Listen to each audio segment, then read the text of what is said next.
ഞാൻ അങ്ങോട്ട് എന്റെ പൊന്നു മോനെ എനിക്ക് തല കറങ്ങി ഇരിക്കട്ടെ ഒന്ന് മാറിക്കെ നിങ്ങളെ ഒന്ന് കടക്കട്ടെ പയ്യനിക്ക് വിട്ടെ വിട്ടെ. സെബാസ്റ്റ്യന്റെ മുൻ പെൺ സുഹൃത്തായ റോസമ്മയുടെ വീട്ടുവളപ്പിൽ നടത്തുന്ന പരിശോധന വളരെ നിർണായകമായ ക്രൈംബ്രാഞ്ചിന്റെ നീക്കമായി പരിഗണിക്കപ്പെടുന്നുണ്ട്. മാധ്യമപ്രവർത്തകരെയൊക്കെ ഒരു അല്പം അകലത്തിൽ നിർത്തിക്കൊണ്ടാണ് ഇപ്പോൾ അന്വേഷണ സംഘത്തിലെ ഉദ്യോഗസ്ഥർ ആ വീട്ടുവളപ്പിൽ പരിശോധിക്കുന്നത്. റോസമ്മ അവിടെ നിന്നും പുറത്തേക്ക് വരുന്നത് കൂടി നമുക്ക് ഈ ദൃശ്യങ്ങളിൽ കാണാൻ കഴിയും. റോസമ്മ മുൻപ് 2 ദിവസം മുൻപ് 24 എൻകൗണ്ടറിൽ സംസാരിച്ചപ്പോൾ പറഞ്ഞത് ഐഷയെ അറിയാം, സെബാസ്റ്റ്യനുമായ അടുത്ത ബന്ധമോ പരിചയമുണ്ടെന്നതിനപ്പുറത്ത് വലിയ ബന്ധമൊന്നുമില്ല, മറ്റൊന്നും തനിക്ക് അറിയില്ല എന്നായിരുന്നു എനിക്ക് തല കറങ്ങി ഇരിക്കട്ടെ ഒന്ന് മാറിക്കെ നിങ്ങളെ ഒന്ന് കടക്കട്ടെ പയ്യനിക്ക് വിട്ടെ വിട്ടെ.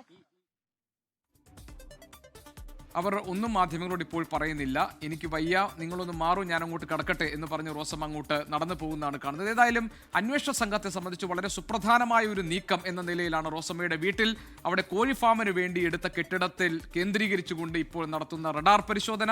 എന്തെങ്കിലും സൂചനകൾ കിട്ടും എന്ന പ്രതീക്ഷയിലാണ് ഇപ്പോൾ അന്വേഷണ സംഘം അവിടെ എത്തിയിട്ടുള്ളത്.